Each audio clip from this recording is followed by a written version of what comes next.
I've got new lab equipment, and today that lab equipment is going to help me store my algae. Hey, I'm Elian, and I'm once again experimenting with microalgae. I've talked before in my videos about the process of making algal seeds. Basically these small cultures of algae that you can store in the fridge so that you can start an algae culture basically whenever you want. And it's what I've been doing for the past few months. Whenever I grow a lot of algae, I store a whole bunch of them as seeds, put them in my fridge, and the next time I need to store a culture, I can do it as soon as it's ready. Now the process for making an algae seed is pretty simple. All you need to do is get a vial of an algae sample, then centrifuge it so that all the algae gets to the bottom of the sample, then take off the water at the top, add in some new algae medium, and then put it inside the fridge. But the challenge here comes in that centrifuge part, because you don't really find centrifuges in a basement lab. Centrifuges are usually massive machines with huge spinning rotors that are kind of dangerous if you try to operate them in an uncontrolled setting. Which is why whenever I want to make an algae seed, I had to go to a local lab to do it. But today, finally, I have the ability to make my seeds at home because I got a centrifuge. Check it out! This is my new centrifuge, which I was able to get for free from a friend who was offloading some old lab equipment they had. And it has space, like you can see, for 12 1.5 milliliter vials. So I'll be able to add around 12 milliliters of algae all the way through, centrifuge them all down, and then combine them to make an algae seed. So let's go do that. So this is a bottle of algae that I pulled from one of the hanging bags that I've been growing for my most recent experiment. It has a decent amount of algae culture in there, although a lot of it has settled to the bottom, as you can see. So what I'm going to be doing is shaking this up and then transferring 1 milliliter to each of these vials. I make 12 of them. You can see right here, that's the size of the vial. And then I'll put them in the centrifuge them all down, take off all the water, and then combine all 12 of those vials, all the little bits of algae that come out of that, into one big vial. So let's go. So my first step is going to be to take 1 milliliter from this vial and add it to each of my small vials here.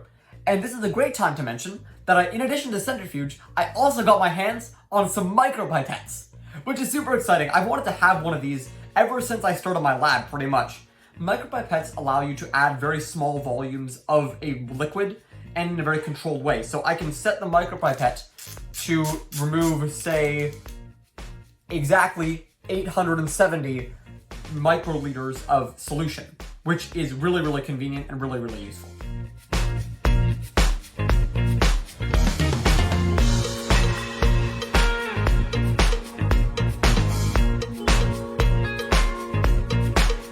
Great, so now that that's done, I'm gonna load up all my vials into the centrifuge, and then all I need to do is close the lid and press down to make it start spinning.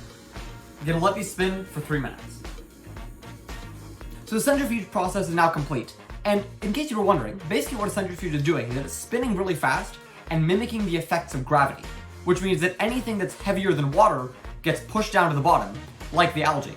And if you look really close, you can see the tiniest bit of algae at the bottom of the vial, which is kind of expected because a 1.5 milliliter sample of algae doesn't really contain all that much algae at all. So now I can extract this algae by basically pulling off most of the water that is left at the top. So I'm going to once again use my micropipette to pull out, I'd say, 95% of the water from this vial. So as you can see, there's very little water left. I'm going to dispose of that.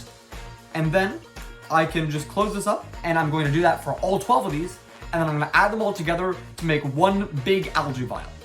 So I'll be back in a second. Okay, I've pulled the water out of all of my vials, all 12 of them. Now all I need to do is shake them up a little bit, and then transfer them to my master vial of algae, which I have right here. This is where I'm going to put all the little bits of algae to make one big algae seed.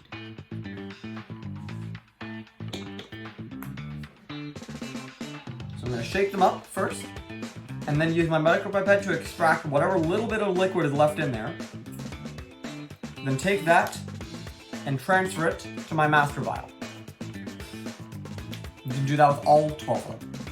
And after mixing all of my algae together, I've got this vial, which is nice and green, as you can see.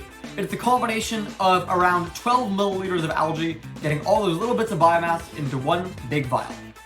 So there you go. That's essentially how you can make algae seeds, and now I can do it at home. Now you might have been asking, is this whole video just an excuse to show off new lab equipment? And, well, you're partially right, but there is another reason why I'm talking about these seeds, and that's because they're really important for getting ready for my final version of my hanging bag experiment, where I'm going to be transitioning to bigger 5-liter bags. Big 5-liter bags also require a pretty big amount of algae inoculum, the initial bit of algae that you should put in there to start the algae growth process. And that requires more seed cultures, as I'm growing algae and then storing them in preparation for the experiment.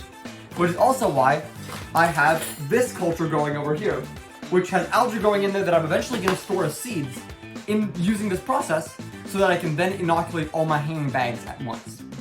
So all that to say, this seed making process is really just a precursor to the next version of my experiment, which I'm going to be starting next week. So if you want to see that, make sure to subscribe on YouTube, follow on LinkedIn, and as always, I'll see you in the next one.